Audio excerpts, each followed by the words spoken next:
All right, what is up, guys? This is trading recap for what day was it? Friday the 16th. This isn't a live recap. This is actually a day later on Saturday. I didn't record it live because I honestly wasn't really in the space to record and do all that live stuff. I kind of just wanted to zone in after the loss and basically just try and win, which we did. So you could see Friday coming into the market.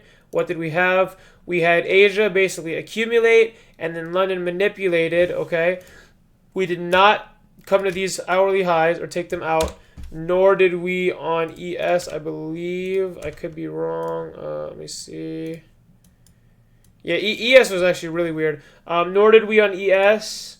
Okay, you can see accumulate, right? We barely manipulated at 12 o'clock. This is actually really weird. SMC. Okay, anyway.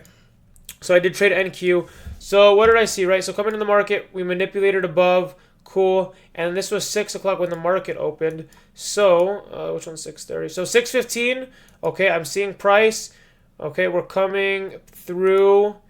Kind of smashing through these fair value gaps right here, right? What am I also looking for if it's a continuation or not? Notice these low levels right here on the 15, right? I'm going to make a separate video of this tomorrow, which determines if it's a continuation versus a reversal or when it'll be reversed. But notice, right, these lows or this kind of support area, order blocks, whatever you want to call it. Notice how we hold these lows, right? We come up a little bit, right? Try to come down, don't break it, right? We're coming, we create a lower high, but then we still don't break it, okay, leaving some wicks. Cool.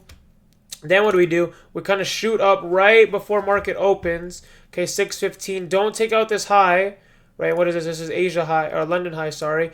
And then right at 6:30, we take out these highs and immediately dump down on the 15-minute, right? This is my 15-minute orb strategy, opening range block, or opening range breakout, sorry. And then I don't believe we had 6:30.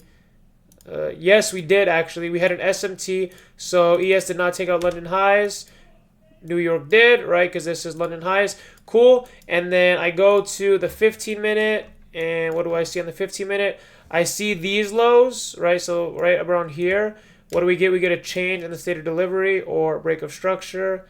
Where the hell is it? Okay. So 5-minute, right? We kind of have a fair value gap, which we respected on the 5-minute, and then once we closed like this and started breaking down, breaking and starting to change direction, break a break of structure and change in the state of delivery, I entered right about here and I put my stop around here because I knew that if we because this is kind of an inversion, basically we broke through this inversion and started pushing up, then that means we would have been respecting all of these lows, right? And it could have been like, all right, it comes down here, takes out these lows, and then whatever, right? Kind of like liquidity sweep. But because my bias was bearish, we didn't take out, we didn't run through these highs as well as creating this SMT. I kind of switched to, all right, I continued and trusted my bearish bias. All right, cool. So this was my entry right when this 5-minute closed. In respect to this fair value gap, I put my stop because if we went to this inverse fair value gap, again, it probably means that I was wrong.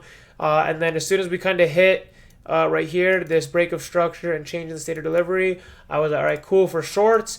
And then in terms of take profit, obviously all these 15-minute lows, I wanted to target because these were the most obvious lows. These were, I believe, yeah, these were not only Asia lows, but previous day lows, or at least true previous day lows for London and New York. Okay, so I had that marked out right here. So take profit look like this. Okay, so overall RR, right, was about 3, if I could even grab it, was about like a 3 to 1, like a 4 to 1, okay, risk to reward. However, the 15-minute, my kind of rule, when price is running, if you don't have a clear area of take profit, which in this case we did, I also switch to the 15-minute candle, and I will close once a 15-minute, no more, no less. Usually a 15-minute candle closes in the opposite direction. We're going down, so once a candle closes blue, I would sell it. If we're going long, once a candle closes gray. So we continued all the way down here, and then we got to a point where we closed these fair value gaps, and then even took out these lows, and then so I sold right around here because we closed and kind of left a bit of a wick, and then once price opened, we started going blue, so I closed a position kind of around here.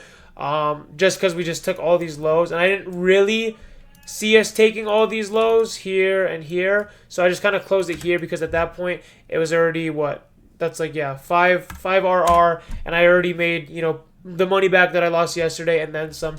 So I was like, you know what, I'm cool with it. And then it was all good because price kind of started chopping anyway, and it was a bit confusing. But yeah, overall, right, you can see on the 4 hour, it was a bearish day. So ES was a little bit weird. It wasn't as strong. I mean, you can see that 10 a.m. candle closed really blue versus NQ. It didn't, and then proceeded to have this. So kind of weird. Also, probably a potential chance for a reversal if on the 5 minute, yes. So 5 minute, you cut in a quick scalp right here on the, which I didn't do this. So right when we closed that inverse fair value gap, put it right kind of like below here, and then targeted around these highs. So that's like a quick 2 to 1, maybe 3 to 1 RR. I didn't take that because it wasn't like really a strong reversal, because I was questioning if we were going to dump or not, which we still could. I'll in the video for tomorrow when I'm explaining the reversal or continuation strategy, my specific one, I will do a little bit of a market predictions for the week. I do kind of see us going down a little bit more because just reversing from here is very random. We still have these lows to take out as well as potentially these. But then I think for the week we could be very bullish. There's a lot of things that's going to happen right now. Obviously the Greenland situation, the Venezuela situation with the oil still new, as well as the government and court with all of the talks of tariffs and things like that. It's also still early in the year, still January. Midway through the month or halfway through the month, so a lot of stuff could happen. But yeah, it was good to get this win. Very clear, basically my setup and my strategy. All the confluences, you check mark all the boxes. Not really a reason for me to have went long and lost this trade, and we won. So that's, important thing is not only winning but being, why you won. You could explain it, you stuck with your rules and strategies and things like that. But I'm happy, and we'll see where next week takes us. I have my 5 Top Step accounts. I'm also going to try and get more either alpha futures or my funded futures, so that way I could risk less, make less per trade, but because I have more accounts, it's still going to be like the same all around, because instead of dividing, $1,000 between 5 accounts is $5,000, $800 across 8 accounts is still going to be more than that. But this way I could risk less chance of blowing my accounts, etc. But yeah, and then we could be looking for a big payout next week and maybe another one before the end of the month. But we'll see.